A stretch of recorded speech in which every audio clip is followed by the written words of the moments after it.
ஸ்தோத்திரம். என்னையும் சாட்சியாக இந்த நிறுத்தினதுக்காக நன்றி. ஸோ ரொம்ப நாள் வீடுக்காக பிரயாசப்பட்டோம். ஸோ அங்கிள் கிட்ட வந்து ப்ரே பண்ணோம். அங்கிள் சொன்னாங்க, அமைதியான இடத்துல வந்து உன்னை குடியிருக்க பண்ணுவேன்னு சொன்னாங்க. ஸோ ரொம்ப நாள் ரொம்ப வருஷமாக நாங்கள் ஜெபித்தோம். ஏசப்பா நீங்கள் வாக்குத்தத்தை கொடுத்துருக்கீங்க, பட் இன்னும் நிறைவேறலைன்னு சொன்னேன். கரெக்டாக நான் காலேஜ் முடிக்கும் போது ஏசப்பா அமைதியாக ஒரு நல்ல வீடு எங்களுக்கு கொடுத்தாங்க. ஸோ செம்ம பிளெஸ்ஸிங். அதே போல் வந்து நான் அப்போ தான் யூஜி முடித்தேன். யூஜி முடித்து கரெக்டாக 1 மந்தில் ரிசல்ட் வந்தது. எல்லாத்துலேயுமே பாஸ் ஆகிட்டு லாஸ்ட் அந்த ஒரு செம்மில் மட்டும் ஒரு சப்ஜெக்ட் போயிடுச்சு. நான் ரொம்ப ஃபீல் பண்ணேன். ஏசப்பா நான் பிஜி பண்ணணும், பட் ஆனால் நான் ஒரு சப்ஜெக்டில் போயிடுச்சு, நான் என்ன பண்ணேன்னு எனக்கு தெரியல ஏசப்பா அப்படின்னு சொல்லும்போது ஏசப்பா சொன்னாங்க, உனக்கு நான் வந்து பிஜி பண்ண வாய்க்க பண்ணுவேன்னு சொன்னாங்க. அப்புறம் அங்கிள்கிட்ட வந்து, அங்கிள் இந்த மாதிரி ஒரு சப்ஜெக்ட் போயிடுச்சு அங்கிள். அப்போ அங்கிள் சொன்னாங்க, தடைகள் எல்லாம் ஏசப்பா மாற்றுவாங்க, பயப்படாத, எல்லாமே இது வந்து நன்மைக்கே ஏசப்பா உனக்கு பண்ணுறாங்க இது சொல்லிட்டு அமிச்சாங்க. அப்புறம் வந்து சரி தீமைக்கு நன்மையாய் மாற்றுன்னு சொல்லி அங்கிள் வாயால் வந்தது. ஸோ அதை வச்சு நான் ப்ரே பண்ணேன். ஆனாலும் வந்து எல்லோரும் சொன்னாங்க, ஒரு சப்ஜெக்டில் அரியர் இருக்கும்போது உனக்கு பிஜி சீட்டு கிடைக்காதுன்னு சொன்னாங்க. அது உண்மைதான். ஏன்னா பிஜிக்கு அப்ளை பண்ணும்போது எல்லா சப்ஜெக்ட்லையும் கிளியர் பண்ணால் மட்டும்தான் அந்த பிஜிக்கு வந்து நம்ம அப்ளை பண்ண முடியும். நான் அப்போது வந்து ஒரு சப்ஜெக்டில் போயிடுச்சு, ஏசப்பா நீங்கள் என்ன பண்ண போகிறீங்கன்னு தெரியல, ஆனால் எல்லார் முன்னாடியும் நான் தைரியமாக சொல்லிட்டு பிஜி பண்ண போகிறேன்னு சொல்லிட்டு. பட் கரெக்டாக எனக்கு மண்டே போன மண்டே வந்து எனக்கு வந்து நான் நினச்ச கோர்ஸு, நான் நினச்ச காலேஜில் எனக்கு சீட்டு கிடச்சிது. எப்படின்னே தெரியாது. எல்லா காலேஜ்லேயுமே நம்ம போட்டோன்னு வச்சுக்கோங்களேன், ஒரு சப்ஜெக்டில் அரியர் இருக்கும்போது பிஜிக்கு சீட்டே கிடைக்காது. ஆனால் எல்லார் மத்தியிலும் ஏசப்பா எனக்கு பிஜிக்கு நினச்ச கோர்ஸ், நினச்ச காலேஜில் எனக்கு வந்து சீட்டு கொடுத்துருக்காங்க. அதிசயமாக நடத்தின தேவனுக்கு நான் கோடி நன்றி செலுத்திக்கிறேன். ப்ரே பண்ண அங்கிளுக்கும் நன்றி செலுத்திக்கிறேன். அதே போல் கடந்த வீக் நான் வந்து அப்பாக்காக பித்தப்பையில் கட்டி இருக்குன்னு சொல்லிட்டு ப்ரே பண்ண வந்தோம். ஸோ அங்கிள் சொன்னாங்க, அது வந்து அவ்வளோ பெருசெல்லாம் ஒன்றும் இல்லை, பயப்படாத, இது எல்லாமே நன்மைக்கே என்று மாற்றுவாங்க, நீ ஃபீல் பண்ணாதன்னு சொல்லி ஃபேமிலியாக ப்ரே பண்ணும்போது அங்கிள் சொன்னாங்க. அதே போல் நாங்கள் செக்அப் பண்ணோம். அவங்க சொன்னாங்க, எந்த ஒரு ஆப்ரேஷனும் பண்ண தேவையில்ல, இது ஈஸியாக வந்து கரைஞ்சிரும், பயப்படவே தேவையில்லைன்னு சொன்னாங்க. அதே போல் ஏசப்பா எல்லா பயத்துலேயும் எல்லா நெருக்கத்துலேயும் எங்களோடு இருந்து எங்களை ஏசப்பா வழி நடத்தின தேவனுக்கு நான் கோடி கோடி நன்றி செலுத்துக்கிறேன். கர்த்தருடைய பரிசுத்த நாமத்திற்கு ஸ்தோத்திரம். நான் திருச்சியிலேருந்து வந்திருக்கேன். ஒரு 12 இயர்ஸ் முன்னாடி பிரதர் அங்கே வந்திருந்தாங்க. அவங்க எப்போ திருச்சிக்கு ப்ரேயர் வந்தாலும் நான் அந்த உங்கள் ப்ரேயர் அட்டன் பண்ணுவேன். ஒரு டைம் எங்கள் சித்தி ரொம்ப சீரியஸ், பொழைக்க மாட்டாங்கன்னு சொல்லிட்டாங்க, ஐசியூவில் போட்டிருந்தாங்க, அப்படியே டெட் பாடி மாதிரி இருந்தாங்க. அந்த கண்டிஷனில் பிரதர் எங்கள் வீட்டுக்கும் பக்கத்து வீட்டில் லூர்தசாமி அங்கிள்னு ஒருத்தவங்க இருக்காங்க, அங்கிளும் சிஸ்டரும் அவங்க வீட்டுக்கு வந்திருந்தாங்க. அப்போ நான் அங்கிள்கிட்ட கேட்டேன், அங்கிள் நான் ப்ரேயர் பண்ணிக்கட்டுமா? அப்புறம் ஏன்னா நான் ஏஞ்சல் டிவியில் பார்த்துட்ருக்கேன், இவங்க ஸ்டெப்ஸில் ஏறிட்டு இருந்தாங்க. பார்த்தோன்னே எனக்கு ரொம்ப சந்தோஷம். அப்போ வந்து அவங்கள்ட்ட கேட்டேன், உடனே ப்ரேயர் பண்ணிக்கோங்க அப்படின்னு சொல்லி அங்கிள் சொன்னாங்க. அப்புறம் நான் போய் ப்ரேயர் பண்ணப்போ ஆயுசு நாட்களை கர்த்தர் கூட்டி தருகிறாருன்னு சொல்லி பிரதர் ஜெபம் பண்ணாங்க. இன்றைக்கி வரையும் எங்கள் சித்தி இன்றைக்கி 12, 13, 14 வருஷம் நினைக்கிறேன் ஆயுசு நாட்களை கூட்டி கொடுத்து ரொம்ப சுகத்தோடு நல்லா இருக்காங்க. கர்த்தருடைய நாமத்துக்கு ஸ்தோத்திரம்.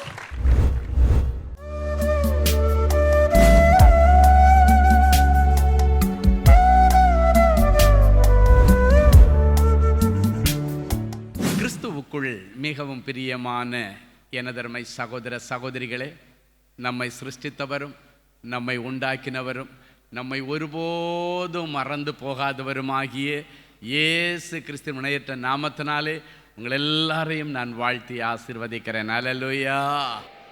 எல்லாரும் சந்தோஷமாக இருக்கீங்களா? இந்த நாளிலும் ஆண்டவருடைய பாதப்படியில் அமர்ந்து, ஆண்டவரே உங்கள் வார்த்தையை கேட்க என் பிள்ளைங்க ஆசையாக வருவாங்கப்பா, ஏதோ ஒரு வார்த்தை கிடச்சுன்னா போதும், அந்த ஒரு வார்த்தையை பிடிச்சிட்டு என் காலத்தை நீ ஓட்டிடுவேன் அப்படின்னு சொல்லி அந்த ஒரே வார்த்தைக்காக என் பிள்ளைகள் ஏங்கி வருவார்களே, என்ன வார்த்தை சொல்லி பிள்ளைகளை ஆசீர்வதிப்பது என்று ஆண்டவரிடத்தில் நான் கேட்டேன். அப்பொழுது ஆண்டவர் சொன்னார், மகிழ்ச்சியை தருகிற இயேசு. அல்லேலூயா. வாசிக்கலாம். ஏசாயா தீர்க்கதரிசியின் புஸ்தகம் 60ஆம் அதிகாரம் 15வது வசனம் இப்படியாய் சொல்லுகிறது. வாசிப்போம். நீ நெகிழப்பட்டதும் கைவிடப்பட்டதும் ஒருவரும் கடந்து நடவாததுமாய் இருந்தாய், ஆனாலும் இன்று முதல் உன்னை நித்திய மாட்சிமையாகவும் தலைமுறை தலைமுறையாய் இருக்கும் மகிழ்ச்சியாகவும் வைப்பேன் என்று கர்த்தர் சொல்லுகிறார். இந்த வசனத்தை 2 பகுதிகளாக ஆண்டவர் பிரிக்கிறார். முதல் பகுதி, இன்றைக்கு உங்களுடைய நிலைமை என்ன நிலைமை? நீங்கள் நெகிழப்பட்டிருக்கிறீர்கள், கைவிடப்பட்டிருக்கிறீர்கள், ஒருவரும் கடந்து நடவாதபடி யாரும் விரும்பாத ஒரு சூழ்நிலையில் ஒதுக்கி ஓரங்கட்டப்பட்ட நிலைமையில இன்னைக்கு வரைக்கும் இருக்கிறீங்க. ஆனா இன்னைக்கு பிறகு ஆண்டவர் என்ன சொல்லுகிறார்? ஆனாலும் இனி உன்னை நித்திய மாட்சிமையாகவும் தலைமுறை தலைமுறையாய் இருக்கும் மகிழ்ச்சியாகவும் உன்னை வைப்பேன். ஏதோ கொஞ்ச காலத்துல நீங்க மகிழ்ச்சியா இருந்து அடுத்த கொஞ்ச காலத்துல இனி வேதனைப்படுவது ஆண்டவருடைய திட்டம் அல்ல. இனி உன் தலைமுறையே மகிழ்ச்சியை காணும்படி கர்த்தர் சில காரியங்களை இன்றைக்கு உனக்காக செய்ய போகிறார். அல்லேலூயா. தலைமுறை தலைமுறையும் அந்த தேவனுடைய மகிழ்ச்சியை காணத்தக்கதாக கர்த்தருடைய கரம் இன்றைக்கு உங்களுக்காக வைராக்கியமாய் இறங்கி வருகிறது. என் அன்பு சகோதரனே சகோதரியே, கடந்த நாட்களில் நீ நெகிழப்பட்டது உண்மை. நெகிழப்பட்ட உனக்கு தலைமுறைக்கான மகிழ்ச்சி ஆண்டவர் கொடுக்க விரும்புகிறார். நெகிழப்பட்டது என்று சொன்னால் ஒதுக்கப்பட்டவர்கள், புறக்கணிக்கப்பட்டவர்கள். இந்த புறக்கணிக்கப்பட்டவர்களுக்காக என் ஆண்டவர் பாளையத்திற்கு புறம்பே பாடுபட்டார் என்று வேதம் சொல்லுகிறது. பாளையத்திற்கு புறம்பே ஏன் என் ஆண்டவர் பாடுபட்டார்? பாளையத்தை விட்டு வெளியே ஒதுக்கப்பட்டவர்கள், வீட்டை விட்டு வெளியே துரத்தப்பட்டவர்கள், இப்படிப்பட்டவர்களை நான் நேசிக்கிறேன், அவர்களுக்காகத்தான் நான் இந்த பூமியிலே வந்தேன் என்பதற்காக ஆண்டவர் பாளையத்திற்கு புறம்பே பாடுபட்டார் என்று வேதம் சொல்லுகிறது. இன்னைக்கு ஆண்டவர் உங்களை பார்த்து ஒரு சந்தோஷமான செய்தியை சொல்றாரு.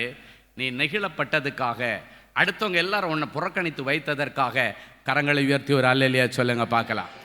உன்னுடைய ப்ரொஃபஷன்ல நீ ஒதுக்கப்பட்டிருக்கலாம், நெகிழப்பட்டிருக்கலாம். உன்னுடைய கல்லூரியில எல்லாரும் உன்னை வெறுத்து ஒதுக்கி இருக்கலாம்.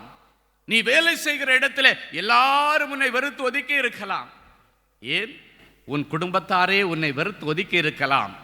இன்னைக்கு ஆண்டவர் சொல்றாரு, அப்படிப்பட்ட பிள்ளைகளுக்கு இன்றைக்கு டேன் நாள் என்று ஆண்டவர் சொல்லுகிறார். அல்லேலூயா.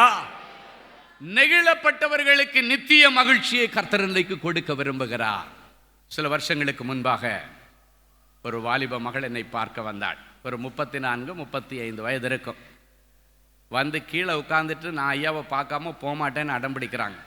அப்பாயின்மெண்ட் வாங்கியிருக்கீங்களான்னு கேட்டால் இல்லை, அப்பாயின்மெண்ட் வாங்கலை. அதனால நீங்கள் பேர் எழுதி கொடுத்துட்டு போங்க, ஐயா என்னைக்கு உங்களுக்கு டேன் வருதோ அன்னைக்கு கூப்பிடுவாங்க, அன்னைக்கு நீங்கள் வாங்க. இந்த சகோதரி அழுதுட்டு சொன்ன காரியம், எனக்கு நேர்ந்தது என்னுடைய விரோதிக்கு கூட இப்படி ஒரு நிலைமை வரக்கூடாது. அதுதான் என்னுடைய அனுதின பிரார்த்தனை. எப்படியாவது எல்லாரையும் பார்த்து முடித்ததுக்கப்புறம் எவ்வளோ நேரம் ஆனாலும் பரவாயில்ல, நான் இருந்து ஐயாவை பார்க்குற அப்பாயின்மெண்ட் வாங்கினவங்களை எல்லாம் முதல்ல அனுப்புங்க, நான் கடைசியாக அவரை சந்திக்கிறேன். லஞ்ச் நேரம் வந்தது, என்னிடத்துல வந்து சொன்னார்கள், இப்படி ஒரு சகோதரி இருக்கிறாங்க அப்படின்னு. சரி, நான் அந்த சகோதரியை மேலே கூப்பிட்டேன். அழுது கொண்டு அவள் சொன்ன காரியம், ஐயா உங்களுக்கு நிறைய ஆர்ஃபனேஜ் தெரியும், நிறைய அநாத ஆசிரமங்கள் தெரியும், ஊழியத்தில் இருக்கிறீர்கள், உங்களுக்கு தெரிஞ்ச ஒரு அநாத ஆசிரமத்தில் என்னை கொண்டு போய் சேர்த்து விடுங்கள்.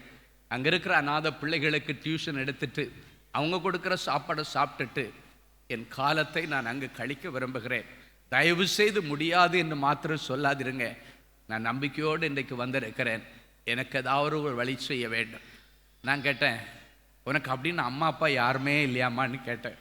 அவர்கள் சொன்னார்கள், அம்மா அப்பா இருந்தும் நான் ஒரு அனாதையை போல இருக்கிறேன். என்னுடைய தகப்பனாருக்கு கேன்சர் வந்து முட்டிக்கு கீழே 2 காலையும் எடுத்துட்டாங்க.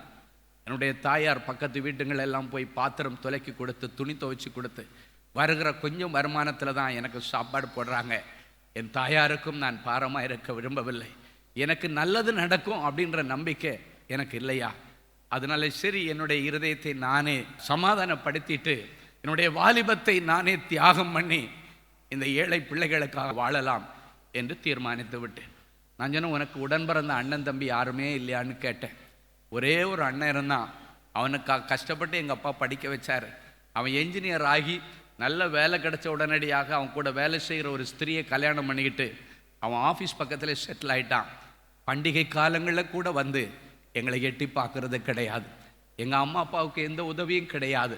எங்கள்கிட்ட பேசுகிறதே அவன் கேவலமாக நினைக்கிறான்.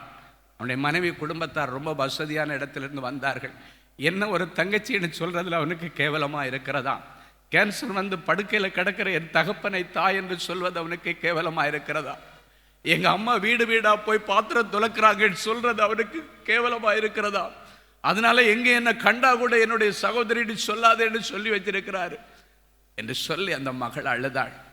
அப்பொழுது நான் அந்த மகளிடத்தில் சொன்னேன், மகளே, நம் ஆண்டவராகிய இயேசு கிறிஸ்து மரித்தேன், ஆனாலும் இதோ சதா காலங்களிலும் உயிரோடு இருக்கிறேன் என்று சொல்லி இருக்கிறார். நம் ஆண்டவராகிய இயேசு கிறிஸ்து உயிரோடு இருக்கிறது வரைக்கும் நீ உன்னை அனாதை என்று சொல்லக்கூடாது. ஏனென்றால் இப்படிப்பட்ட திக்கற்ற பிள்ளைகளுக்கு ஆண்டவர் தகப்பனாய் இருக்கிறார். உனக்கு அவர் தகப்பன் ஸ்தானத்தில் இருந்து உனக்கு நிறைவேற்ற வேண்டிய காரியங்களை அவரே நிறைவேற்றுவார். எதுக்கு இன்றைக்கி நம்ம ஜெபம் பண்ணுவோம், ஆண்டவர் என்ன சொல்கிறாரு பார்ப்போம். அந்த மகளை நான் முழந்தாள் படியிட்டு ஜெபிக்குவதற்காக நிறுத்தினேன். கண்களை மூடி ஜெபிக்கும் பொழுது ஆண்டவர் நேரடியாய் அவளுக்கு அருகாமையிலே வந்து அவளுடைய 2 கண்களில் உள்ள கண்ணீரை துடைக்கிறது என் தரிசனத்தில் கண்டேன். அப்படின்னு ஒன்று நான் சொன்னேன், ஆண்டவரே அவளுடைய கண்ணீரை நீங்கள் துடைச்சிட்டுனாலே அவளுக்கு வாழ்க்கை கிடைச்சிருச்சு அப்படின்னு அர்த்தம். ரூத்தின் புஸ்தகத்தில் ஒரு வசனம் இருக்கிறது, வாழ்ந்திருக்க செய்வாராக. உன் வீட்டில் வருகிற உன்னுடைய மனைவியானவள் இஸ்ரவேலின் வீட்டை கட்டுவித்த ராகேலை போலவும் யாக்கோபின் வீட்டை கட்டுவித்த லேயாளை போலவும் வாழ்ந்திருக்க செய்வாராக என்று சொன்னீரே. என் பிள்ளையை வாழ்ந்திருக்க செய்வீராக என்று நான் வாழ்த்தி ஆசீர்வதிக்கிறேன். என் பிள்ளையை வாழ்ந்திருக்க செய்வீராக என்று நான் சொல்லி ஆசீர்வதிக்கிறேன். இந்த வார்த்தையை என் அன்பு மகளுடைய நெத்தியில் அச்சடையாளமாய் பதித்து அனுப்புகிறேன். காரியங்களை நடப்பித்து உமக்கு முன்பாக இந்த வார்த்தை வந்து நிற்கிறதற்காக உமக்கு ஸ்தோத்திரம் என்று சொல்லி அந்த மகளிடத்தில் சொன்னேன், மகளே இன்னைக்கிலிருந்து உன் பிரச்சனை ஆண்டவருடைய பிரச்சனை ஆயிடுச்சு. ஆண்டவர் வாழ்ந்திருக்க பண்ணுவேன்னு சொல்லிட்டார். ஸ்தோத்திரம் பண்ணிட்டே போ, சீக்கிரத்திலே உனக்கு நியாயம் செய்வேன். அல்லேலூயா. அந்த மகள் போய்விட்டாள். ஒரு 20 நாள் கழித்து நிறைய ஸ்வீட் எல்லாம் வாங்கிட்டு ஒரு தட்டை எடுத்துட்டு வர்றா. அவனுடைய தாயாரை அழைத்துக்கணும், அவங்க அப்பா வர முடியலை, அவனுடைய தாயாரை அழைச்சிட்டு வர்றா. 20 நாள் தான் ஆச்சு. 20 நாளில் வந்து சொன்ன காரியம், ஐயா நான் பார்க்கறது கனவா நனவான்னு எனக்கு தெரியவே இல்லை. நான் நினைச்சு பார்க்க முடியாத ஒரு நல்ல இடத்துல எனக்கு ஒரு வாழ்க்கை அமைந்திருக்கிறது. அல்லேலூயா. அந்த மகளுடைய தெரிஞ்ச ஒரு பாஸ்டர் ஒருத்தர் மூலமாக அவங்க வீட்டுக்கு ஜெபம் பண்ண வருவார். அப்போ வர அந்த பாஸ்டர் இடத்துல இவருடைய கதை எல்லாமே அவருக்கு தெரியும். திடீர்னு ஒரு நாள் அந்த பாஸ்டர் வந்திருக்கார். ஜெபம் பண்ணிட்டு போன உடனடியாக, ஏம்மா உனக்கு ஒரு நல்ல அதிர்ஷ்டம் வந்திருக்குன்னு நினைக்கிறேன், ஆண்டவர் ஒன்று ரொம்ப நேசிக்கிறாரு, நீ ரொம்ப நாள் காத்திருந்த இருதயத்தில் ஏங்கினதுனால உனக்காக ஒரு ஜீவ விருட்சத்தின் கனியுடைய ஃபோட்டோயோட நான் வந்திருக்கிறேன். ஹல்லேலூயா. சொல்லிட்டு என்ன சொன்னாருன்னா, அவங்க சர்ச்சில் ஒரு வாலிப தம்பி, அவனுடைய அம்மா பிளாட்ஃபார்மில் உட்காந்து இட்லி வியாபாரம் பண்ணி பிள்ளைகளை படிக்க வச்சாங்களாம். அவனுக்கு 6 சகோதரிகள் மத்தியில் இவன் ஒரே ஒரு பையன். அவன் கடைசியாக கஷ்டப்பட்டு திருவிளக்கில் உட்காந்து படிக்கிற நேரத்தில் ஆண்டவரிடத்தில் ஒரு பொருத்தனை பண்ணானா, ஆண்டவர் எனக்கு நல்லபடியாக கேம்பஸில் இன்டர்வியூ ஆகி நான் செலெக்ஷன் ஆகி நல்ல வேலையில் சேர்ந்து என்னுடைய 6 சகோதரிகளை நான் திருமணம் பண்ணி கொடுக்க நீர் எனக்கு உதவி செய்தார். ஒரு அனாதை பெண்ணுக்கு நான் வாழ்க்கை கொடுப்பேன். இது எனக்கும் உமக்கும் இடையில உள்ள ஒரு உத்தரவாதம் என்று சொல்லி அந்த மகன் ஆண்டவரிடத்தில் பொருத்தனை பண்ணி இருக்கிறான். ஆண்டவர் அந்த பொருத்தனையில் உண்மை உள்ளவராக இருந்து இவனுக்கு கேம்பஸில் செலக்ட் ஆகி அவன் வேலையில் சேர்ந்து கரெக்டாக ஒரே வருஷத்தில் ஒரு ஆன்சைட் ப்ராஜெக்டுக்காக ஆண்டவர் அமெரிக்க தேசத்திற்கு அவனை அனுப்பி கை நிறைய சம்பாரித்து 6 சகோதரிகளையும் நல்ல லெவலில் கல்யாணம் பண்ணி கொடுத்து இட்லி கடை வச்சுட்டு தன்னுடைய தாயாரை தன்னுடைய பக்கத்திலேயே கொண்டு வச்சு அரவணைத்து அழகு பார்த்து கொண்டுட்டு இருக்கிறான்ப்பா. இப்போ அவனுடைய பொருத்தனை என்கிட்ட சொன்னால், எனக்கு என்னமோ உனக்கு ஏதாவது உதவி செய்யணும் போல தோணிச்சு. உன்னை பற்றி சொன்ன உடனடியாக சரி அங்கிள் எனக்கு அதே ரெடி பண்ணுங்கன்னு சொல்லிட்டாரு. உனக்கு விசாவுக்கான எல்லா ஏற்பாடுகளையும் செய்யணும், எனக்கு காரியங்களை எல்லாம் ஒழுங்கு பண்ணி கொடுன்னு சொல்லி எல்லாவற்றையும் வாங்கி இன்றைக்கு ஆண்டோடைய பெரிய கிருபையினால அவள் அமெரிக்க தேசத்திலே அருமையாக செட்டில் ஆகி ஆண்டவருடைய நாமத்தை மகிமைப்படுத்தி கொண்டிருக்கிறாள். ஹல்லேலூயா. அமெரிக்க மாப்பிள்ளை அமைஞ்சிருச்சுன்னு சொன்னதான் உண்டு. இவளை தங்கச்சின்னு சொல்லதற்கு கேவலன்னு சொன்னவன் வந்து நின்று ஸ்டேஜில் சொல்கிறான், கல்யாணத்துக்கு நானும் தான் போயிருந்தேன் பிள்ளைகளை வாழ்த்துவதற்காக, இது என்னுடைய தங்கச்சின்னு மாறணும்னு நின்று சொல்கிறான். ஹல்லேலூயா. என் தங்கச்சி என் தங்கச்சி என் தங்கச்சிக்கு எவ்வளோ பெரிய ஒரு வாழ்க்கை கிடச்சிது. அப்போ தான் நினச்சிக்கிட்டேன், இதாண்டா உலகம். ஆமென். ஹல்லேலூயா. என் அன்பு சகோதரனே சகோதரியே, நான் அமெரிக்க தேசத்துக்கு போகும் பொழுது ஒரு அருமையான BMW கார் எடுத்துட்டு என்னை ஏற்றி உட்கார வச்சு அவள் தான் ட்ரைவ் பண்ணிட்டு போன. அவளை பார்க்கும் பொழுது எனக்கு அவ்வளோ பெரிய நிறைவு. நான் சொன்னேன், எங்கம்மா உன் ஹஸ்பண்ட் வரல? அப்போ அவர் சொன்னார், எனக்கு எல்லா சுதந்திரத்தை கொடுத்துருக்கிறார். எனக்கு டிரைவிங் கொடுத்து லைசன்ஸ் வாங்கி கொடுத்து வண்டியை கொடுத்து, எனக்கு ஒரு வண்டி அவருக்கு ஒரு வண்டி. இன்னைக்கு அவருக்கு ஒரு முக்கியமான கான்ஃபரன்ஸ் இருக்கனால வர முடியலை. ஐயாவை நீயே பிக்கப் பண்ணிட்டு வந்து வீட்டில் வச்சு நல்லா சாப்பிடவை, நான் சாயங்காலம் வரேன்னு சொல்லி இருக்கிறாரு. உண்மையிலே அந்த மகளை நான் பார்த்த கோலத்திற்கும் அமெரிக்க தேசத்தில் என்ன பிக்கப் பண்ணுறதுக்கு ஏர்போர்ட்டில் வந்து நின்ற நேரத்திலையும் நான் பார்த்த காரியங்கள் ஒரு மனுஷனால் நம்ப முடியாது. அப்படிப்பட்ட மகிமையான ஸ்தானத்தை நெகிழப்பட்ட அவளுக்கு, ஒதுக்கப்பட்ட அவளுக்கு கொடுத்து ஆண்டவருடைய நாமத்தை ஆண்டவர் மகிமைப்படுத்தி கொண்டிருக்கிறார். என் அன்பு சகோதரனே, சகோதரியே, நீங்கள் தேடி வந்திருக்கிற என் ஆண்டவராகிய இயேசு கிறிஸ்து நெகிழப்பட்டவர்களுக்காக கண்ணீர் வடித்து பிரார்த்தனை செய்கிறவர், நெகிழப்பட்டவர்களுக்காக பிதாவின் வலது பாரிசத்திலே உட்கார்ந்து ஒரு நல்ல எதிர்காலத்தை உனக்கு உருவாக்கி கொடுக்கும்படி பிதாவிடத்திலே உனக்காக பரிந்து பேசுகிற ஆண்டவர் இன்றைக்கு உன்னை பார்த்து சொல்ல இருக்கிறார். தள்ளப்பட்ட கல்லாகிய உன்னை நான் மூலைக்கல்லாய் மாற்றுவேன். நீ எல்லாராலும் நெகிழப்பட்டிருக்கலாம், எல்லாராலும் ஒதுக்கப்பட்டிருக்கலாம். உன்னுடைய டர்ன் நாள்.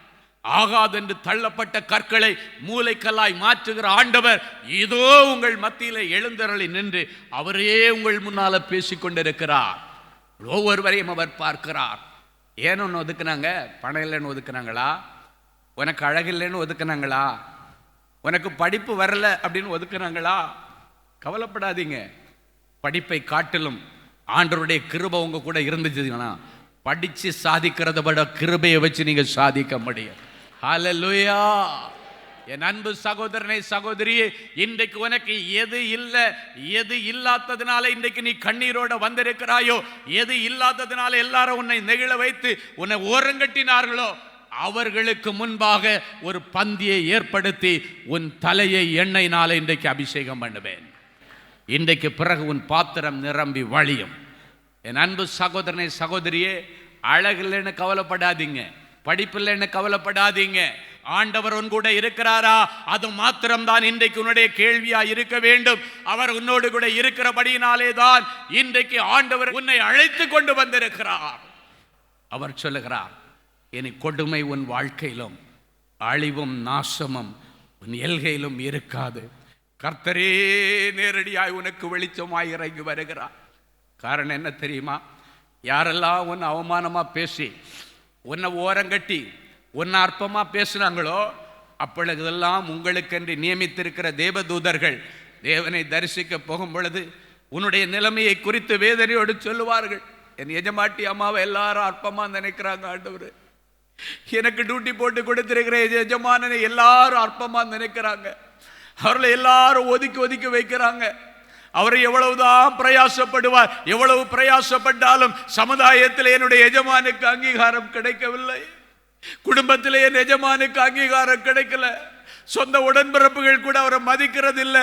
என்னுடைய எஜமானை குறித்து நான் வேதனையோடு வந்திருக்கிறேன் ஆண்டவரே என்று ஒவ்வொரு நாளும் உனக்காக நியமித்திருக்கிற தேவதூதர்கள் உனக்காக ஆண்டவரிடத்தில் கொண்டு போய் ரிப்போர்ட் கொடுப்பார்கள். ஆண்டவர் உங்களை கண்டு மனதுருகுகிறவர். 2000 வருஷங்களுக்கு முன்பாக திரளான ஜனங்களை கண்டு மனதுருகின ஆண்டவர் இன்றைக்கு வந்திருக்கிற உங்கள் ஒவ்வொருவரையும் பார்த்து மனதுருகி கரத்தை நீட்டி சொல்லுகிறார், நீ வாழ்ந்திருப்பாயாக. அல்லேலூயா. எதன் நிமித்தம் எல்லாரும் ஒதுக்குனாங்களோ அந்த பர்டிகுலர் காரியத்தில் ஒரு அற்புதம் இன்றைக்கு இரவு உனக்காக நடக்கும். எது இல்லைன்னு சொல்லிட்டு அழுது கொண்டு வந்தாயோ அதை கொடுத்து ஆண்டவர் இன்றைக்கு உன்னை மகிழ்ச்சியாக இந்த இடத்திலிருந்து அனுப்புவார். இனி கொடுமை வாழ்க்கையில் இருக்காது. ரொம்ப கொடுமையை அனுபவிச்சிருக்கலாம். புருஷன் நிமித்தம் கொடுமையா? பிள்ளைங்க நிமித்தம் ரொம்ப கொடுமைப்படுத்தப்படுறீங்களா?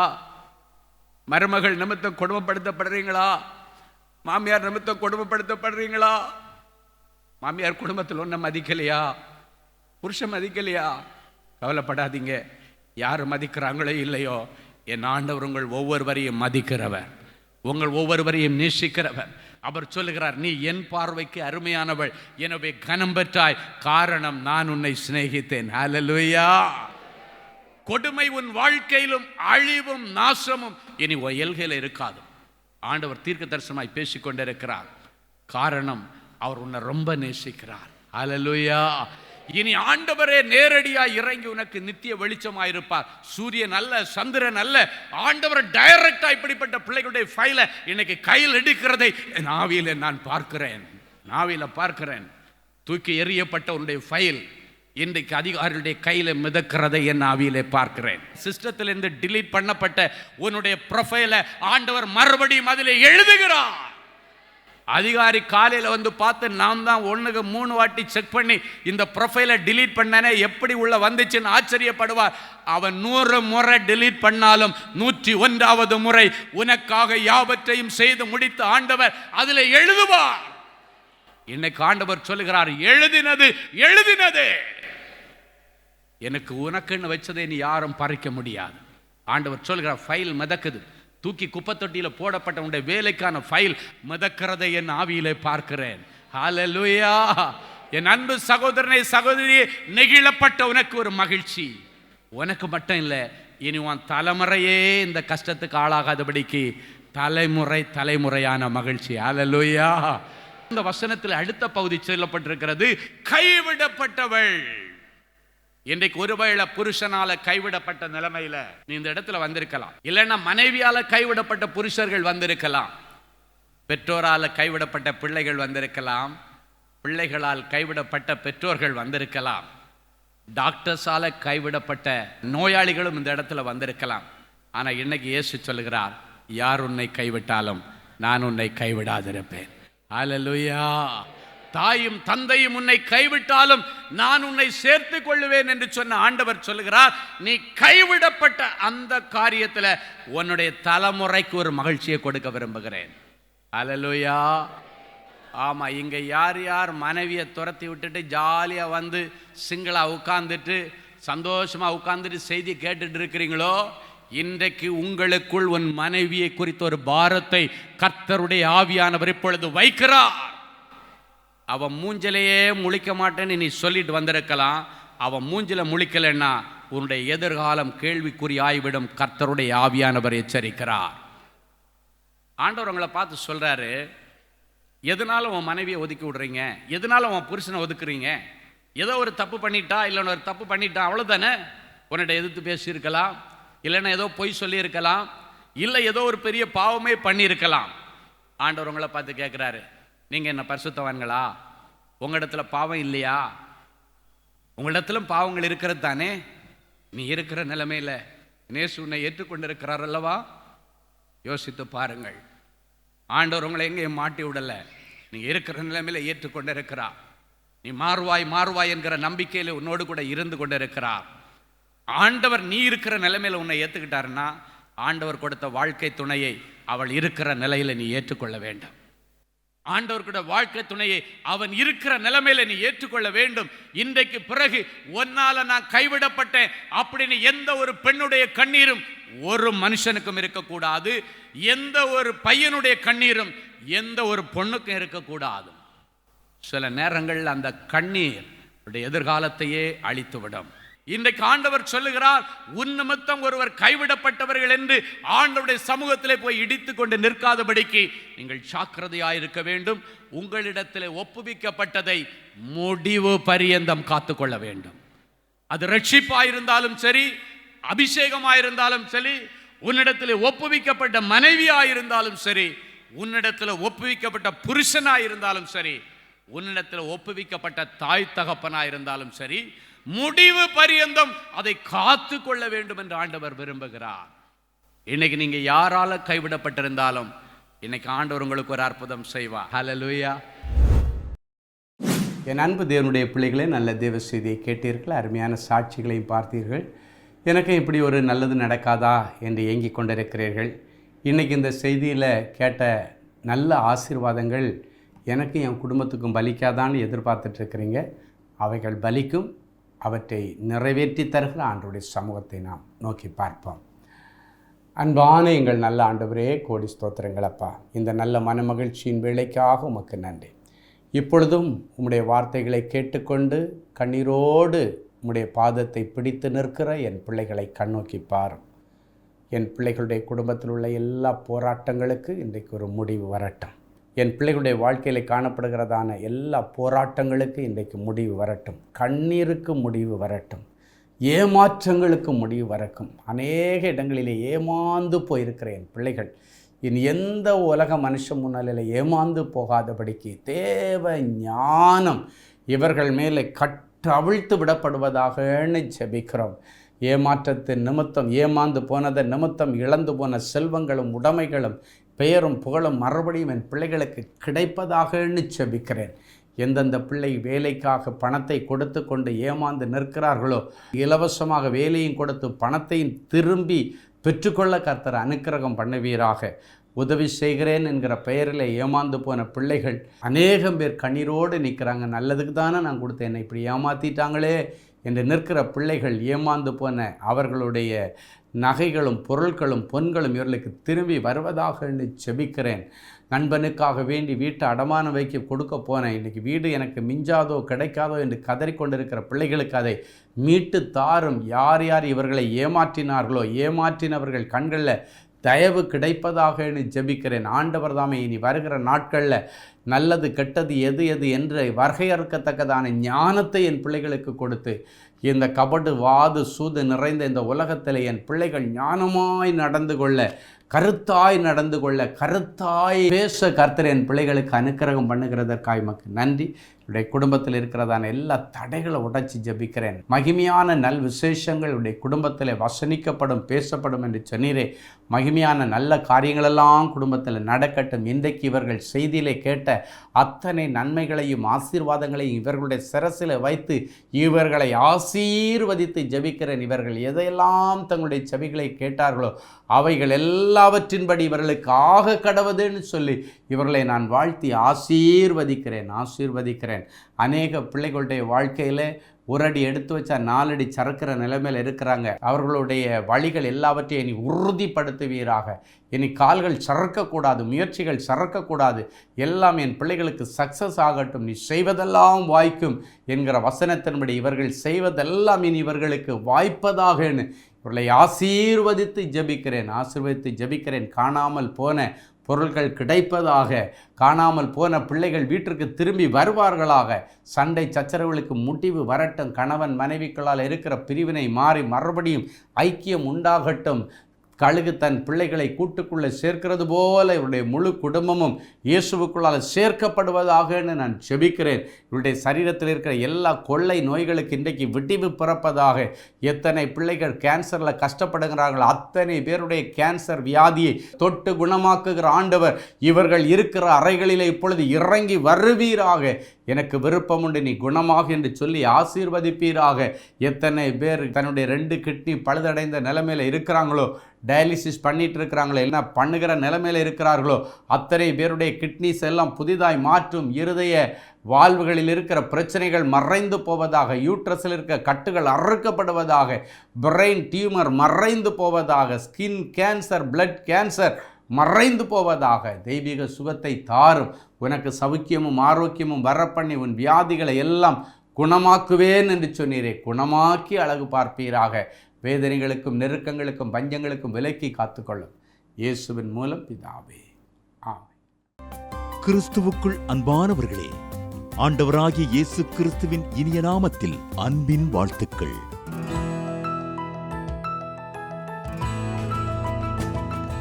எங்களுடைய மார்வெல் திருமண தகவல் மையத்தை ஆன்லைன் சேவை மூலம் உங்களுக்கு அறிமுகப்படுத்துவதில் நாங்கள் மிகுந்த மகிழ்ச்சி அடைகிறோம். எங்களது மார்வெல் திருமண மையம் கிறிஸ்தவ குடும்பத்தில் திருமணத்திற்கு ஆயத்தமாயிருப்பவர்கள் தங்களுக்கு ஏற்ற வாழ்க்கை துணையை தேர்ந்தெடுக்க சிறந்த திருமண சேவை மையமாக இருக்கிறது. மேலும் மார்வெல் திருமண தகவல் மையத்தில் நீங்கள் பதிவு செய்வதற்கு எங்களது இணையதள முகவரி www.marvelmatrimony.com மற்றும் அலைபேசி எண் 7824855999 என்ற எண்ணிற்கு தொடர்பு கொள்ளலாம். சென்னை, நாகர்கோவில் மற்றும் மும்பை நகரில் உள்ளவர்கள் பதிவு செய்ய விரும்பினால் கீழ்க்கண்ட விலாசங்களில் உள்ள எங்களது அலுவலகங்களோடு தொடர்பு கொள்ளலாம். Email info@marvelmatrimony.com. ஆண்டவர்தாமே உங்களை அளவில்லாமல் ஆசீர்வதிப்பாராக. ஜெனசிஸ் கிரியேஷன்ஸ் மீடியா அகாடமியில் 3 மாதங்களில் தொழிற்கல்வி சான்றிதழோடு video editing, videography, photography, drone piloting, studio recording, Photoshop, live streaming, live video mixing and live sound mixing ஆகிய தொழிற்கல்விகள் பயிற்றுவிக்கப்படுகிறது. புது தொழில் நுணுக்கங்களுடன் குறைவான கட்டணத்தில் நிறைவான தொழிற்கல்வி பெற்றுக்கொள்ள உங்கள் எதிர்கால கனவை நினைவாக்க எங்களது ஜெனசிஸ் கிரியேஷன்ஸை இன்றே தொடர்பு கொள்ளுங்கள். மேலும் விவரங்களுக்கு 7824850999 என்ற எண்ணை தொடர்பு கொள்ளுங்கள். அன்பு தேவனுடைய பிள்ளைகளே, இந்நிகழ்ச்சியின் மூலம் நீங்கள் பெற்றுக்கொண்ட ஆசீர்வாதங்களையும் உங்கள் ஜெப விண்ணப்பங்களையும் அனுப்ப வேண்டிய முகவரி தேவனின் அன்பு ஊழியங்கள், எண் 340B/1A 3B1 Vinayak avenue, OMR road, Okkiyam, Thoraipakkam, Chennai 600097. இது இந்தியன் ஆயில் பெட்ரோல் பங்க் எதிரில் அமைந்துள்ளது மற்றும் காக்னிசன்ட் டெக்னாலஜி சொல்யூஷன்ஸ் அருகிலும் அமைந்துள்ளது. மின்னஞ்சல் prayer@godsloveministries.co.in. எங்களது இணையதளம் www.godsloveministries.co.in. மேலும் 24 மணி நேர ஜெப உதவிக்கு 044-5447-999 மற்றும் 9941950999 என்ற எண்களுக்கு தொடர்பு கொள்ளுங்கள். கர்த்தர் தாமே உங்களை ஆசீர்வதிப்பாராக.